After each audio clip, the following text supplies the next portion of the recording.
Assalamualaikum warahmatullahi wabarakatuh. Selamat datang di channel Advice Millennials.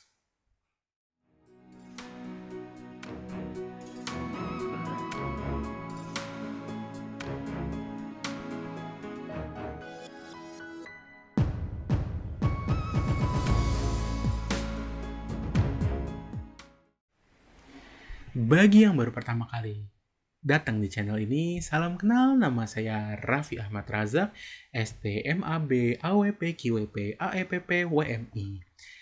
Dan itu semua adalah gelar di bidang keuangan. Ini adalah video terakhir dari series investasi. Jadi, series investasi ini dimulai dari video pertama itu tentang apa itu investasi, video kedua tentang risiko investasi, video ketiga tentang aset real, video keempat tentang aset keuangan, video kelima tentang saham, video keenam tentang surat utang atau obligasi, video ketujuh yang terakhir itu tentang reksadana, dan sekarang video terakhir, video ke-8 tentang alokasi portofolio aset. Nah, jadi kenapa alokasi aset penting? Gini nih, alokasi aset berarti berinvestasi dalam berbagai jenis aset, sehingga memiliki portofolio yang terdiversifikasi dengan pengembalian yang diharapkan tertinggi pada tingkat risiko tertentu. Kayak gitu. Jadi intinya kita perlu ini karena kita perlu prinsip diversifikasi yang kalau istilah paling kerennya tuh dan paling sering disebutnya adalah don't put all of your eggs in one basket, kayak gitu. Nah, alokasi aset ini apa aja sih faktor yang mempengaruhinya? Yang pertama itu umur. Biasanya semakin tua umurnya, alokasi asetnya itu akan cenderung yang aman-aman aja gitu, kayak surat utang atau obligasi atau deposito, kayak gitu-gitu. Terus kedua itu ada harapan hidup. Jadi istilahnya kan ya sebenarnya umur kita nggak ada yang tahu ya, tapi kan ada yang istilahnya kalau ada quote-unquote penyakit lah yang dibawa sejak masih muda kan berarti harapan hidupnya lebih rendah dong. Dan itu ya mempengaruhi juga alokasi asetnya, jadi emang harus lebih agresif gitu. Terus ada kewajiban dan tanggung jawab keuangan. Maksudnya gini, kan misalnya seperti saya ini masih single gitu ya, belum berkeluarga. Jadi kan tanggung jawab keuangannya masih untuk diri saya sendiri. Paling tinggi pun ya untuk keluarga saya. Sedangkan kalau misalnya udah berkeluarga nanti ya untuk istri, untuk anak kayak gitu. Terus juga periode waktu investasi gitu. Jadi kan semakin panjang periodenya ya otomatis semakin banyak yang bisa ditabung atau returnnya semakin besar juga. Terus kedua, terus ada pendekatan investasi. Jadi seberapa juga level pengetahuan kita tentang investasi, makanya saya bikin series ini. Terus juga sumber pendapatan, ya kita nggak bisa maksain kan, ada yang UMR, ada yang ratusan juta sebulan dan lain-lain. Imbal hasil harapan expected return ya setiap orang beda-beda sesuai dengan kebutuhannya dan toleransi risiko. Sekali lagi, orang tuh sebenarnya toleransi risikonya bermacam-macam gitu. Umumnya sih dibaginya kan konservatif, menengah, sama agresif. Tapi tingkatannya sebenarnya lebih kompleks dari itu, dan saya pernah bikin pelatihan dan saya ada pokoknya bikin toolsnya, bukan bikin sih, mengadaptasi toolsnya. Mungkin ntar kapan ya? Saya sebar lagi deh di sosial media sosial sosial media saya supaya ntar kalian bisa nyoba ya.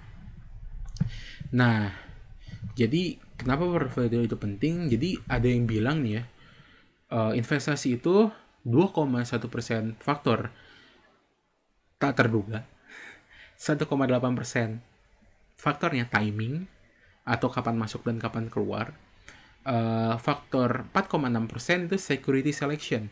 Kita milih sekuritasnya itu apa? Kayak misalnya kan sekuritas tuh perusahaan-perusahaan yang kayak Kresna, terus juga iPod, ya kan, Indo Premier, terus Mirai Asset Sekuritas, dan lain-lain lah. Pokoknya sekuritas ada banyak.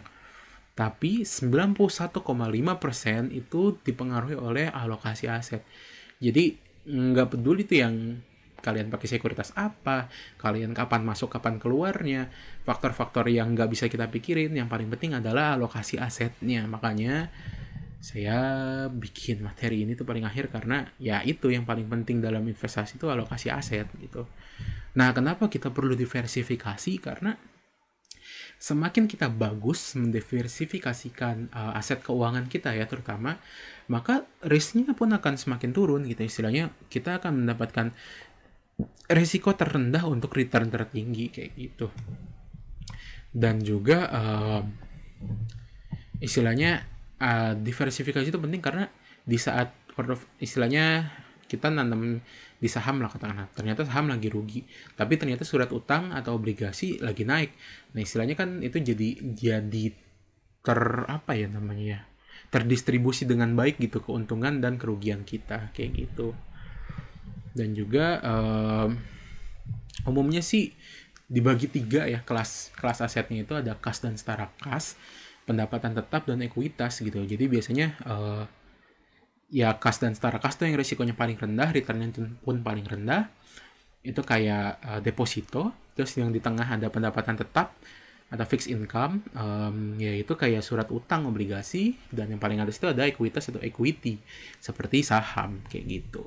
Itu dihitung berdasarkan semakin tinggi returnnya juga semakin tinggi resikonya kayak gitu. Jadi sekali lagi ingat, don't put all of your eggs in one basket. Dan itulah kenapa alokasi aset sangat-sangat penting. Ya. Mungkin segitu aja kali ya penjelasan dari saya mengenai alokasi aset. Nggak nyangka udah episode terakhir dari series ini. Jadi mulai video saya berikutnya itu udah bukan series ini ya, kelas investasi ini. Jadi ya ada masih banyak sih konten keuangan yang belum saya sampaikan lah. Udah nguliknya udah, cuman belum dibikin konten kayak gitu.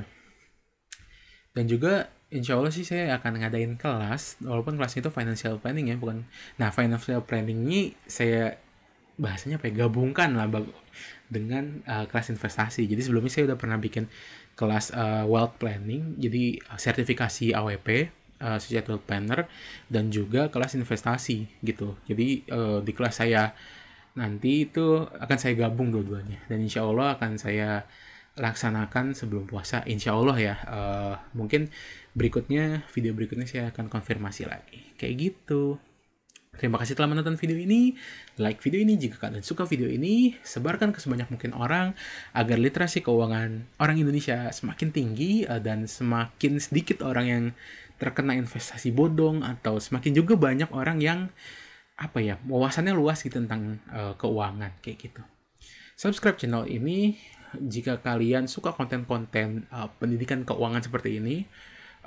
Dan jika kalian ingin menyampaikan sesuatu kepada saya, silakan tuliskan sesuatu di kolom komentar video ini, atau pokoknya di channel saya.